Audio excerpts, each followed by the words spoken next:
ఒక బెట్ట ఫిష్ కొన్నాం. దాని పేరు చెర్రీ. ఇంకా దానికోసం ఒక మంచి ట్యాంక్ అండ్ ఒక మినీ క్యాసిల్ అండ్ ఒక టనల్, ఇంకో మనీ ప్లాంట్ పెట్టాము. ఇంకా దానికి చాలా నచ్చింది. 2 ఫిష్ని చూపిస్తాం.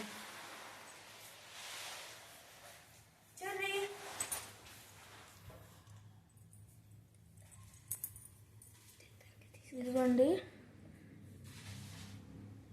ఇదిగోండి రెడ్ కలర్ ఉంది కదా చెర్రీ. పారిపోతుంది. మనీ ప్లాంట్ పెట్టడం వల్ల కనపడట్లేదు. ఇదిగో ఇక్కడ ఉంది.